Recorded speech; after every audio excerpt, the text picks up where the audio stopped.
हरे कृष्णा। ओम नमः शिवाय। कल हमने कथा में बात करी थी मणिकंठन की। मणिकंठन जी जो हरिहर पुत्र हैं, महादेव और नारायण के पुत्र। और हमने ये भी चर्चा करी थी कि महाराज ने ये निर्णय लिया था कि हरिहर पुत्र यानी मणिकंठन का एक मंदिर बनाया जाएगा, और महादेव ने कहा कि उस मंदिर का निर्माण विश्वकर्मा जी करेंगे और उसकी मूर्ति का निर्माण स्वयं परशुराम जी करेंगे, और यहाँ पर इस मंदिर में लोग इन्हें अयप्पा के नाम से पूजेंगे।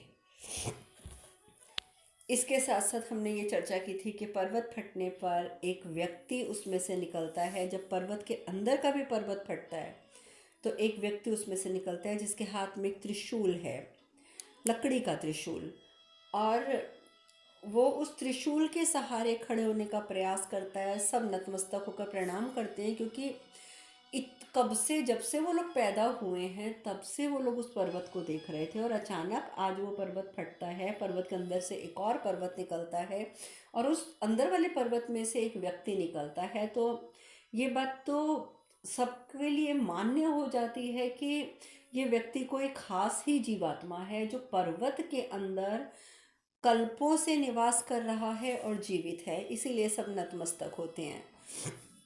महादेव भी देख रहे हैं। मैं ये बात आपको बीच कथा में कई बार कहती हूँ कि ये घटना हुई और महादेव भी देख रहे हैं। महादेव भी देख रहे हैं, मैं इसलिए बताती हूँ क्योंकि ये नहीं है कि महादेव हर एक के ऊपर दृष्टि गड़ाए बैठे हुए हैं। ठीक है, उनका एक अंश जो हमारे हृदय में विराजमान है वो ज़रूर हमारे हर एक कर्म को, हमारे प्रत्येक कर्म को देखता है कि हम कैसा कर्म कर रहे हैं। साक्षी भाव से बैठकर हमारे हृदय के अंदर परमात्मा का अंश, पर जिसको हम परमात्मा ही कहते हैं, वो देखते रहते हैं कि हम अच्छा कर रहे हैं, बुरा कर रहे हैं, और हमारा लेखा जोखा वो लिखते रहते हैं। लेकिन सर्वोच्च, जिसको हम कह सकते हैं कि कैलाश पर बैठे महादेव, उनकी निगाह जो होती है, उनकी दृष्टि जो होती है, वो अपने भक्तों पर या फिर बिल्कुल जो दुष्ट प्रवृत्ति के लोग होते हैं, भयंकर दैत्य होते हैं, उनके ऊपर सदैव रहती है। क्यों? क्योंकि सृष्टि का ध्यान रखना, सृष्टि का संहार की प्रक्रिया जो महादेव करते हैं, उन्हें ये ज्ञात होना आवश्यक होता है कि धरती पर कौन मेरा भक्त बनता जा रहा है और कौन असुर बनकर धरती के विनाश की ओर धरती को लेकर जा रहा है। इसीलिए मैं बार बार कहती हूँ महादेव देख रहे हैं। जैसे अब इस व्यक्ति की ओर महादेव देख रहे हैं, वो इसलिए देख रहे हैं क्योंकि ये कई कल्पों से महादेव का एक महान भक्त है। खैर, वो व्यक्ति उठकर खड़ा होता है, गांव वाले दौड़कर आगे आते हैं, उसको सहारा देते हैं, क्योंकि कल्पों से जब वो बैठा हुआ है एक पहाड़ के अंदर, तो इसलिए उसके लिए इस समय खड़े होना थोड़ा सा मुश्किल हो रहा है। गांव वाले सहारा देते हैं, तो जैसे सहारा देके उठाते हैं तो आवाज़ तो उसी पर्वत में से आ रही होती है, शिव शिव शिव। परंतु वो व्यक्ति सर्वप्रथम यही बोलता है कि मुझे शिवलिंग के दर्शन करने हैं, और सब व्यक्ति उस व्यक्ति को उठाकर और मतलब हाथ का सहारा देकर पर्वत से बाहर लेकर आते हैं। भगवान विष्णु कहते हैं देवी लक्ष्मी से कि महादेव के सबसे प्रिय भक्तों में से ये एक हैं जो उनकी तपस्या करने के पश्चात आज बाहर आए हैं, और स्थिति का प्रभाव महादेव की विशाल स्थिति से बिल्कुल विपरीत होगा। महादेव से उत्पन्न होने वाली प्रसन्नता का कंपन जो है वो समस्त लोगों को सकारात्मक रूप से आनंदित करेगा। और बात भी सही है, महादेव जब मुस्कुराते हैं तो समस्त सृष्टि जो है वो आनंदित हो उठती है। गांव वाले खैर उस भक्त को बाहर लेके आते हैं, पर्वत से बाहर निकाल कर अपने गांव की ओर लेके जाते हैं। नेत्र जैसे ही वो खोलते हैं, वो जो भक्त होते हैं, तो उन्हें सामने महादेव नज़र आते हैं। सिर्फ उन्हें महादेव ही नज़र आ रहे होते हैं और कुछ नहीं नज़र आता उनको। इतने सोचो कि वो कल्पों से तपस्या कर रहे थे कि उनकी जटाएं उनके पैरों से भी ज़्यादा लंबी थी, यानी कि धरती को से टकरा रही थी उनके सिर की जटाएं। और इस प्रकार से वो भक्त जो है गांव वालों से अपना हाथ छुड़ाते हैं और खुद ही आगे आगे चलना शुरू कर देते हैं। और ये भक्त जिनका नाम है लालुकेश, ये महादेव के सबसे महान भक्तों में से एक हैं। वहीं दूसरी ओर एक और तो ये लाकुलेश जो हैं वो पर्वत से बाहर आ गए हैं। दूसरी ओर इतने वर्षों के पश्चात भी कार्तिकेय जी उसी घटनाक्रम को लेकर बैठे हुए मन में, उसे भूल नहीं पा रहे। उनको एक एक बात बार बार ध्यान आती है कि किस प्रकार उन्होंने अपनी माता से वार्ता की थी, किस प्रकार उनके मातृत्व का प्रमाण मांगा था, और सहसा बैठे बैठे उनके मुख से निकल जाता है माँ। और तभी वहाँ महादेव उपस्थित हो जाते हैं। महादेव उपस्थित होते बोलते हैं, कार्तिकेय अब चलो पुत्र, अब चलो। कार्तिकेय कहते हैं, मुझे ज्ञात है पिताजी कि माँ अपने वास्तविक स्वरूप में लौट आई हैं, मैं ये जानता हूँ, किंतु मैं अपने कृत्यों पर इतना लज्जित हूँ, इतना लज्जित हूँ कि मैं उनके सामने आने का सामर्थ्य नहीं जुटा पा रहा। मैं ये जानते हुए भी कि माँ अपने वास्तविक स्वरूप में आ गई हैं, मैं माँ के समक्ष जाने का सामर्थ्य नहीं जुटा पा रहा हूँ, क्योंकि मेरे कारण आप सबको, और बल्कि आप सबको क्या, अभी तो इस समस्त संसार को इतनी पीड़ा सहनी पड़ी है। महादेव कहते हैं कि तुम जो भी कह रहे हो पुत्र वो सत्य है, परंतु यदि मैं चाहूँ, यदि मैं नहीं चाहूँ, यदि तुम चाहो, क्योंकि मैं तो चाहना ना चाहना तुम्हारे बारे में नहीं कहूँगा, परंतु यदि तुम चाहो तो मैं तुम्हें इसी समय तुम्हारी इन दुखदायी स्मृतियों से मुक्त कर सकता हूँ। मैं एक क्षण में उन सब स्मृतियों को तुम्हारे दिमाग से निकाल दूंगा जो तुम्हें आज भी परेशान कर रही हैं, पीड़ा दे रही हैं। लेकिन कार्तिकेय जी कहते हैं, नहीं पिताजी नहीं, मुझे इन दुखों का बोध रहने दीजिए, रहने दीजिए। क्यों? क्योंकि यदि आप इन स्मृतियों को छीन लेंगे तो ये मेरे लिए उचित नहीं होगा, इसलिए छोड़िए, आप मत छीनिए इन स्मृतियों को। भले ही ये स्मृतियाँ जो हैं इनकी पीड़ा इतनी असहनीय है, लेकिन फिर भी ये मेरे लिए आवश्यक हैं। क्यों आवश्यक हैं? क्योंकि यदि मैं इन स्मृतियों से मुक्त हो गया तो मैं उनका कारण भूल जाऊंगा पिताजी। मैं कारण भूल जाऊंगा कि ये जो कुछ घटनाक्रम इतना लंबा चला उसका जो मुख्य कारण था, मूल कारण था, वो मैं था, मेरा क्रोध था, मेरा अभिमान था। और मैं ये सब बातें भूलना नहीं चाहता। मैं तो ये चाहता हूँ कि मुझे मेरे कृत्यों का स्मरण सदैव रहे, ताकि मैं उन्हें दोबारा कभी ना दोहराऊं। उन्हें मैं कभी दोहराना चाहता नहीं हूँ, इसलिए मैं उन्हें भूलना भी नहीं चाहता। इसलिए पिताजी आप मेरे से ये स्मृतियाँ मत छीनिए। तभी माता पार्वती वहाँ उपस्थित हो जाती हैं। ये सब बातें वो सुन रही होती हैं। वो कहती हैं कि पुत्र हमें तुम पर गर्व है, बहुत गर्व है हमें तुम पर। कार्तिकेय के नेत्र उठ नहीं पाते, अपनी माता से मिल नहीं पाते, नेत्र झुका कर खड़ा रहते हैं और झुके हुए नेत्रों से आंसू बहते हैं। माता पार्वती आंसू पोंछते हुए कहती है, नहीं पुत्र नहीं, अब और नहीं। कार्तिकेय कहते हैं, मुझे क्षमा कर दीजिए, मुझे क्षमा कर दीजिए माँ, मुझसे बहुत बड़ी भूल हुई है। माता पार्वती कहती हैं कि तुम्हें अपने कृत्यों का बोध हो गया है, तुमने अपनी भूल को स्वीकार भी कर लिया है, बस यही पर्याप्त है पुत्र, यही पर्याप्त है, और अब कुछ मत कहो। और ये कह के माता पार्वती कार्तिकेय जी को अपने हृदय से लगा लेती हैं। महादेव भी उन्हें आशीर्वाद देते हैं। महादेव आशीर्वाद देकर कहते हैं कि पुत्र, प्राय व्यक्ति अपनी अनभिज्ञता में, अपने भय में, उपेक्षा और अहंकार में अपने संबंधों की महत्ता को समझ नहीं पाता। वो अपनी भूल को भी स्वीकार नहीं कर पाता है। उसको दोष अगर नज़र आता है तो सदैव दूसरों में नज़र आता है। उसे जो गलती नज़र आती है वो सिर्फ दूसरों में नज़र आती है, पर वो स्वयं अपने आप को पीड़ित घोषित कर बैठता है। मान लेता है कि सामने वाले की सारी गलतियां थी और देखो मैं आज पीड़ित बन गया हूँ, और वो अपने आप के ऊपर दया करके दयनीय स्थिति में पहुंच जाता है। और यही कारण बन जाता है आपसी द्वेष का, आपसी द्वेष का। किंतु स्मरण रहे कार्तिकेय, केवल परिवार में ही नहीं, ये बात ध्यान रखना, केवल परिवार में ही नहीं अपितु सांसारिक संबंधों में भी व्यक्ति को दो बातों का स्मरण सदैव रखना चाहिए। पहले कौन सी दो बातें, ये हम सबको भी ध्यान रखनी है, सिर्फ कार्तिकेय जी के लिए नहीं है ये। ये मेरे और आप सब भाई बहनों के लिए भी हैं। और वो दो बातें हैं जिनका हमें स्मरण रखना चाहिए। पहली, कृतज्ञता अपने संबंधों के प्रति, कि हमें ये देखना चाहिए कि हमारा इस व्यक्ति से ये संबंध है तो हम उस व्यक्ति के प्रति कृतज्ञ हैं।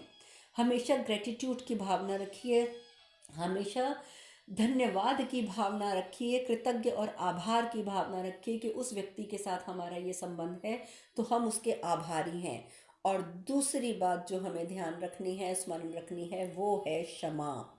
यदि जीवन में कभी भी हमसे मर्यादा का उल्लंघन हो जाए, हमें ये लगे कि हमने जो किया है ये गलत है, ये मर्यादा की सीमाओं को हमने पार कर लिया है, तो हमें उन सामने वाले व्यक्ति से तुरंत क्षमा मांग लेनी चाहिए।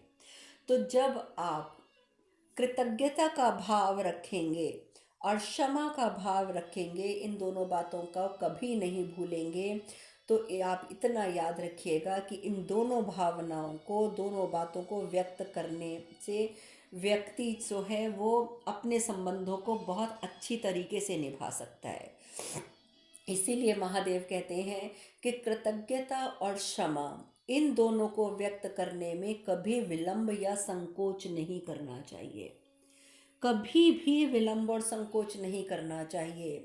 कार्तिकेय जी नतमस्तक हो जाते हैं, कहते हैं पिताजी मैं आपकी बात का सदैव स्मरण रखूंगा और उनका पालन भी करूंगा।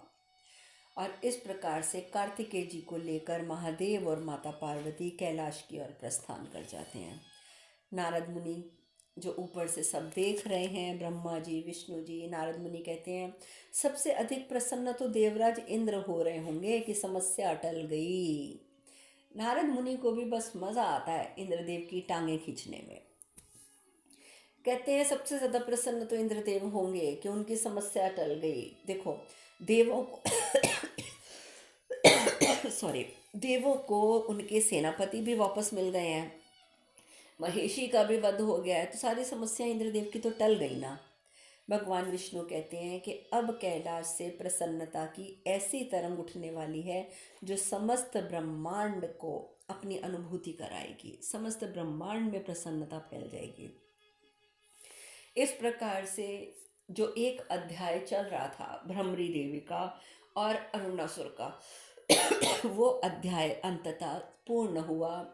अयप्पा का मंदिर बन गया, माता पार्वती अपने वास्तविक स्वरूप में आ गई, अरुणासुर का वध हो गया और कार्तिकेय जी अपने अभिमान और अपने क्रोध पर विजय प्राप्त करके वापस कैलाश आ गए। तो एक प्रकार से ये अध्याय खत्म हुआ, परंतु एक नया अध्याय चालू हो गया और वो नया अध्याय है लाकुलेश का। लाकुलेश जो कई कल्पों से महादेव का भक्त है, अकेला बढ़ता जा रहा है, बढ़ता जा रहा है। महादेव उसको देखकर अब थोड़े चिंतित हो जाते हैं।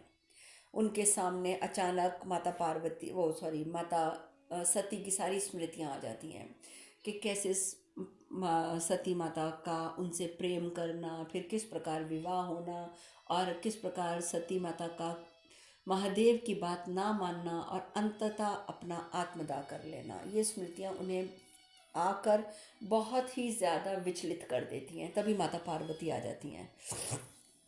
माता पार्वती आके बोलती हैं स्वामी आपकी मनोदशा प्रकृति को प्रभावित कर रही है। आप अगर इस तरीके से विचलित रहेंगे तो प्रकृति प्रभावित होगी और प्रकृति प्रभावित होगी तो समस्त संसार प्रभावित होगा।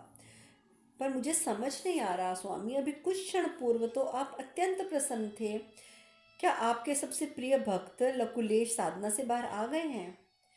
और जब वो बाहर आ गए हैं तो फिर सहसा ये उद्विग्नता क्यों? आपका मन इतना उद्विग्न क्यों हो रहा है? महादेव कहते हैं कि युगों की तपस्या में लकुलेश को युगांतर का बोध नहीं है पार्वती, उसे युगांतर का बोध नहीं है।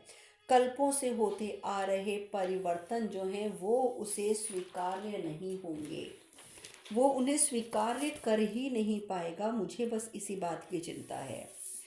काल से परे कोई नहीं है, जो आज है वो कल नहीं होगा और जो आज नहीं है वो कल होगा, ये तथ्य तो सत्य है। तो माता पार्वती कहती है परंतु ये तो सृष्टि का चक्र है स्वामी, ये तो सृष्टि का चक्र है, किंतु इसमें आपकी उद्विग्नता क्यों? ये तो एक प्राकृतिक चीज़ है कि जो कल था वो आज नहीं है, और जो आज है वो कल नहीं होगा, और जो आज नहीं है वो कल होगा। ये तो सृष्टि चक्र है, पर आप इस बात को लेकर इतने उद्विग्न क्यों हो रहे हैं? महादेव कहते हैं सृष्टि के इस चक्र में इस बार सब परिवर्तित हो जाएगा। जो दृश्यमान है वो भी, और जो अदृश्य है वो भी, मैं भी और तुम भी। सृष्टि अपने पथ पर दोबारा आएगी अपने पूर्व पथ पर दोबारा आएगी, और बहुत सारे प्रसंगों का पुनर्कथन होगा। बहुत सारे प्रयासों का। माता पार्वती भी ये सुनकर हैरान होती हैं। माता पार्वती कहती हैं कि आप किस और संकेत कर रहे हैं स्वामी? किस और संकेत है आपका? तो और संकेत है आपका, तो और संकेत। महादेव कहते हैं तुम्हारे पूर्व जीवन और मुझसे जुड़े अनेक रहस्यों का, सती रहस्यों का। माता पार्वती बोलती हैं क्या सती रहस्य की चर्चा करना असामायिक नहीं है? महादेव कहते हैं तुम सती रहस्य की चर्चा को असामायिक क्यों कह रही हो पार्वती? क्योंकि हम दोनों तो कालों पर ही हैं। हम दोनों कालों पर ही हैं, किंतु कालांश भी हैं और काल के भाग भी हैं। और सती प्रसंग वो अब अटल है, वो अटल है और वो होकर रहेगा। माता पार्वती कहती हैं किंतु स्वामी ऐसा कौन है जिसके लिए कालोपरी महादेव को भी कालांश बनना पड़ रहा है? ऐसा कौन है जिसके लिए आप कालांश बनने को भी तत्पर हो रहे हैं? महादेव कहते हैं भक्त और साधक अपने भगवान और अपने उपास्य को किसी भी स्थिति में आने के लिए विवश कर देता है। लकुलेश ने मुझे, तुम्हें, हम सभी को सती रहस्य के पुनर्कथन हेतु विवश कर दिया है। उसने विवश कर दिया है। सृष्टि के सकुशल संचालन के मतलब सृष्टि जो है वो संतुलित रूप से, सकुशल रूप से संचालित होती रहे, इसके लिए ये अब आवश्यक हो गया है। इस आख्यान का दोहराया जाना अउपेक्षणीय है, अउपेक्षणीय। माता पार्वती भी हैरान हो जाती हैं। माता पार्वती कहती हैं किंतु स्वामी लकुलेश के लिए सती रहस्य का पुनर्कथन इतना आवश्यक क्यों है? आप अपने एक भक्त के लिए जो घटनाएं पूर्व में घट चुकी हैं, खत्म हो चुकी हैं, उनको आप दोबारा क्यों करना चाहते हैं? महादेव कहते हैं क्योंकि लकुलेश जब तपस्या में लीन हुआ था तो वो केवल मेरा भक्त था। मेरा भक्त यानी कि एक बैरागी शिव का भक्त, जिसकी जिंदगी में ना कभी सती थी ना कभी पार्वती थी। मेरा भक्त वो उस समय से है, और आज तपस्या से निकलने के उपरांत भी उसकी भक्ति सिर्फ और सिर्फ मेरे प्रति है। वो अभी भी ये स्वीकार नहीं कर पाएगा कि मेरे साथ कोई और है। और वो ऐसा सिद्ध भक्त है पार्वती, ऐसा सिद्ध भक्त है जिसने मुझसे कभी मुक्ति नहीं मांगी। उसने अगर मांगा है मुझसे तो केवल और केवल भक्ति मांगी है। उसने दीर्घायु मांगी, अपने लिए नहीं, दीर्घायु इसलिए मांगी ताकि वो मेरा जाप कुछ समय और कर सके। और ऐसे भक्त की शक्ति को समझना सबके लिए संभव नहीं है। और वो सभी परिवर्तन तभी स्वीकार कर सकेगा जब उसे सती रहस्य से अवगत कराया जाएगा। और अपने इस भक्त के लिए मुझे ऐसा करना ही होगा, चाहे कुछ भी हो जाए, मुझे करना ही होगा। महादेव ने तो कह दिया कि मुझे अपने भक्त के लिए ऐसा करना होगा, परंतु माता पार्वती चिंतित। अब लकुलेश आगे बढ़ता जा रहा है, बढ़ता जा रहा है। माता पार्वती ने जब इतनी बातें सुन ली हैं तो उनका भी ध्यान पूरा लकुलेश की तरफ है। अब वो भी देखती जा रही हैं महादेव के साथ लकुलेश को। तो अब सामने क्या होता है कि लकुलेश जब चलता जाता तो सामने एक बहुत बड़ा महल सा होता है। तो वो उस महल के अंदर चला जाता है, और उस महल में एक हवन चल रहा होता है जो उसी समय पूर्ण हुआ होता है। और उस हवन में हवन कौन करवा रहा होता है? वहाँ का एक राजा। और जो राजा होता है उसने उसके बाद सबके लिए भोजन का प्रबंध भी किया होता है, प्रसाद वितरण का। अब जब लकुलेश वहाँ पहुँच जाता है तो एक और वहाँ पे ब्राह्मण सा होता है, वो कहता है कि भाई आपको देखकर तो ऐसा लग रहा है कि जैसे आपने कई दिनों से खाना नहीं खाया है, परंतु आप चिंता मत करो, महाराजा ने यहाँ पर भोजन का प्रबंध किया है, अभी प्रसाद वितरण होगा तो तुम वो प्रसाद ग्रहण करना, और यहाँ का भोजन बहुत अच्छा होता है, तुम्हें बहुत अच्छा लगेगा। अब क्या होता है कि वो भी जाकर पंक्ति में बैठ जाता है, लकुलेश भी। भोजन जो है वो सबको परोसा जाता है, सबके आगे पत्तल रख दिए जाते हैं, भोजन परोसा जाता है, स्वादिष्ट मिष्ठान भी, पूड़ी सब्जी सब कुछ होता है। अब सब भोजन कर रहे होते हैं लेकिन लकुलेश अपने सामने भोजन रखकर बैठा रहता है, बैठा रहता है। तो जो महाराज होते हैं, जो उसके साथ जो बैठा होता है, जिसने पहले भी पंडित ने कहा होता है कि बैठ जाओ अभी भोजन मिलेगा, वो कहता है कि देखो ये महाराज बहुत अच्छे हैं, परंतु इनकी आज्ञा का कोई पालन ना करे, इन्हें अच्छा नहीं लगता। और दूसरी बात, उनके द्वारा वितरण किया गया प्रसाद यदि कोई ग्रहण नहीं करे तो उन्हें क्रोध आ जाता है, और तुम प्रसाद खा नहीं रहे हो, उसे खाओ। तो वो नहीं खाता लकुलेश। फिर तब तक वो महाराज भी चक्कर लगा रहा होता है वहीं के कौन कौन क्या खाना खा रहा है। तो वो जैसे ही देखता है कि उसके पत्तल में तो सारा कुछ ऐसे कैसे पड़ा है, तो वो कहता है कि आप जो भी हैं महानुभाव, आप भोजन ग्रहण कीजिए। तो लकुलेश कोई जवाब नहीं देता। तो महाराज फिर कहते हैं, देखिए मेरी कोई बात की अवहेलना करे, और मैं आपसे विनती कर रहा हूँ, और कोई मेरी विनती अस्वीकार कर दे, ये बात मुझे स्वीकार्य नहीं है। मैं आपसे फिर प्रार्थना कर रहा हूँ कि आप जो भी हैं महानुभाव, आप भोजन ग्रहण कीजिए। परंतु वो लकुलेश जो होता है वो भोजन ग्रहण नहीं करता, बल्कि एक नज़र उठा के महाराज की तरफ देखता है। तो कहता है, चलो अच्छा, तो आपने देखा तो सही मेरी तरफ, अब कृपया करके आप भोजन ग्रहण कर लीजिए। तो वो क्या करते हैं, लकुलेश अपना पत्तल हाथ में उठाता है और अपना भोजन का पत्तल लेकर वहाँ से उठ के खड़ा हो जाता है, और जहाँ पर विग्रह होते हैं माता पार्वती और महादेव का, उस विग्रह के सम्मुख जाकर बैठ जाता है और वहाँ जाकर भोजन रख देता है।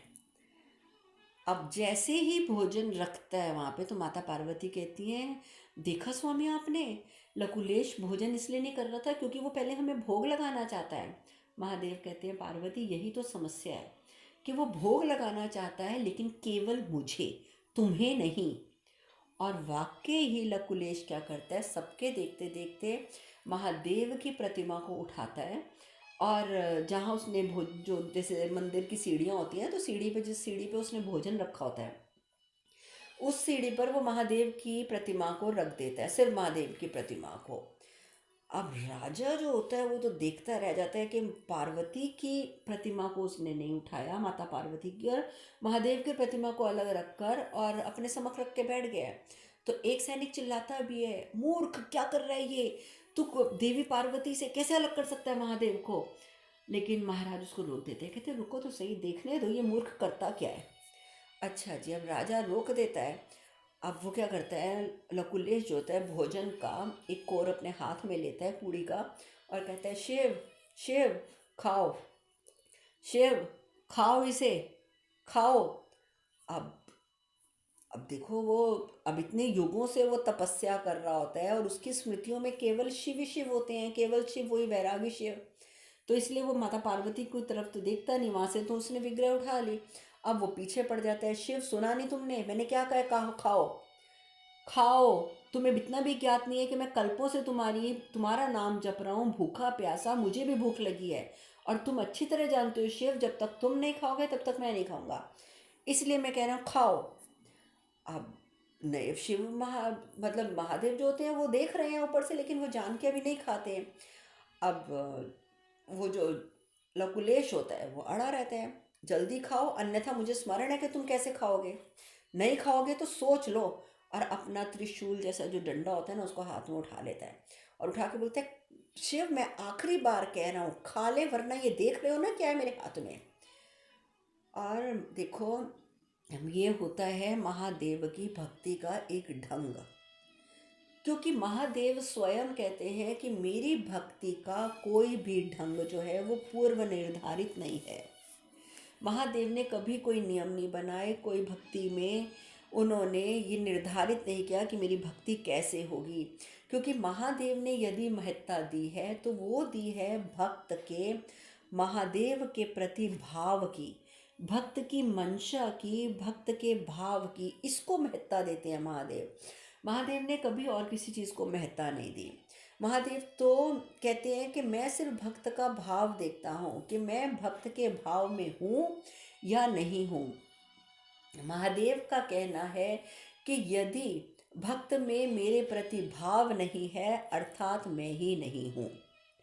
महादेव भक्ति की पराकाष्ठा जो मानते हैं ना, उनकी नज़र में भक्ति की पराकाष्ठा वो है जब भक्त और भगवान में अंतर ना रह जाए।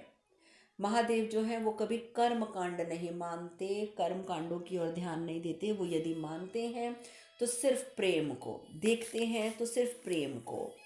और लकुलेश महादेव का ऐसा भक्त था जो महादेव को ही आदेश देता था। और सबसे बड़ी बात कि वह भगवान भी आदेश मानते थे, और भगवान आदेश मानते हैं भी, क्योंकि उनकी भक्ति मर्यादा और पवित्रता और इन सब चीज़ों को नहीं देखती। वो देखते हैं कि जो भक्त मेरा है उसका मन पवित्र है या नहीं है, वो कौन सा विधि विधान अपनाता है, महादेव वो नहीं देखते। महादेव यदि देखते हैं तो उस भक्त की पवित्रता, उस भक्त के निर्मल मन को देखते हैं, और उसी की भक्ति उन्हें स्वीकार्य भी होती है। अब ये बात लकुलेश भी जानते हैं, इसलिए लकुलेश कहते जा रहे हैं तुम खाओगे तो मैं खाऊंगा ना शिव, तुम समझते क्यों नहीं हो। मैं अब अंतिम बार कह रहा हूँ, खा लो नहीं तो इस बार सच में। और वो डंडा उठा के महादेव की प्रतिमा को मारने लगते हैं, लेकिन तभी सैनिक उन्हें पकड़ लेते हैं। अब तो राजा भी क्रोधित हो जाता है कि अरे मेरे राज्य में आके मेरे आराध्य के साथ ऐसा व्यवहार, अब तुम्हें दंड अवश्य मिलेगा, अब तुम्हें दंड अवश्य मिलेगा। महाराज कोड़ा अपने हाथ में ले लेते हैं और उसके लकुलेश के ऊपर प्रहार करना आरंभ कर देते हैं। ये पहला कोड़ा मारते हैं मेरे आराध्य के अपमान के लिए, दूसरा कोड़ा मारते हैं माता पार्वती को शिव से अलग करने के लिए, तीसरा कोड़ा मारते हैं कि तुमने मेरे आराध्य को के ऊपर हाथ उठाया, प्रहार करा। भगवान शिव ये सब देख रहे होते हैं। भगवान शिव कहते हैं पार्वती अब समय आ गया है लकुलेश की रक्षा करने का, जो धरती पर लकुलेश है उसकी रक्षा करने का। और ये कह के महादेव वहाँ से प्रस्थान कर जाते हैं। कोड़ों की मार से लकुलेश ने वैसे भी कई कल्पों से कुछ खाया नहीं होता, धरती पे गिर जाता है। तब भी महाराज प्रहार करते रहते हैं, परंतु तभी महादेव एक बैरागी साधु के रूप में वहाँ उपस्थित हो जाते हैं और कोड़ा पकड़ के इतनी ज़ोर से खींचते हैं कि वो जो राजा होता है वो लकुलेश के चरणों की ओर भूमि पे जाके गिरता है। राजा को बहुत क्रोध आता है, क्रोध में आके उठता है, महादेव को घूरने लग जाता है। लेकिन महादेव तो मैंने बताया ना बैरागी साधु की भेष में होते हैं। वो कहते हैं हम बैरागी हैं, बैरागी, हमारे लिए कर्म कांड नियम विधि इन सब चीज़ों का कोई महत्व नहीं है, कोई भी महत्व नहीं है इन सब चीज़ों का हमारे लिए। ये जो विधि विधान बनाए हैं ये मैं नहीं मानता। हम तो वैरागी हैं, हम सांसारिक प्रक्रियाओं में भी हस्तक्षेप नहीं करते और ये भी अपेक्षा करते हैं कि कोई हमारे जीवन की पद्धति में हस्तक्षेप ना करे, उसे अवरुद्ध करने का प्रयास ना करे, उसका अपमान ना करे, अन्यथा हम उसे छोड़ते नहीं हैं। मैं भोला हूँ, भोला मेरा नाम भोला है। और ये लकुलेश जी हैं जिन्हें आप कोड़ों से मार रहे थे, और ये हमारे स्वामी हैं, हमारे गुरु हैं। देखिए महादेव अपने भक्त को अपना स्वामी कह रहे हैं। महादेव कहते हैं हम तो कैलाश जा रहे थे महादेव के दर्शन हेतु, परंतु गुरुदेव हमसे आगे निकल गए और पथ भटक गए, और हमें तो ज्ञात ही नहीं था कि वो यहाँ पहुँच गए हैं। और आप महादेव के ऐसे सिद्ध भक्त के साथ ऐसा व्यवहार करेंगे, इसकी तो हमने कभी कल्पना भी नहीं करी थी राजन। तो महाराज जो होता है, राजा जो होता है, वो कहता है आपका तात्पर्य क्या है कि आपके गुरुदेव भक्त हैं? अरे ये भक्त नहीं, विक्षिप्त हैं, विक्षिप्त। आप जानते भी हैं इन्होंने क्या मूर्खता की है। आप जानते हैं क्या मूर्खता करी है? उन्होंने मेरे आराध्य के ऊपर वार किया है, वार किया है। और तो और माता पार्वती को उनसे दूर किया है। ऐसे होते हैं क्या भक्त? महादेव कहते हैं, अरे अरे अरे अरे, इन्होंने ऐसा किया। अरे अरे अरे, मुझे इनसे बात करने दीजिए, मुझे बात करने दीजिए। पुकारते हैं, स्वामी स्वामी। लकुलेश के नेत्र खुल जाते हैं, परंतु उन्हें तो उस साधु महात्मा में भी महादेव नजर आते हैं, महादेव नजर आते हैं। अब आगे लकुलेश क्या करते हैं और राजा क्या करते हैं, ये चर्चा अब हम कल करेंगे।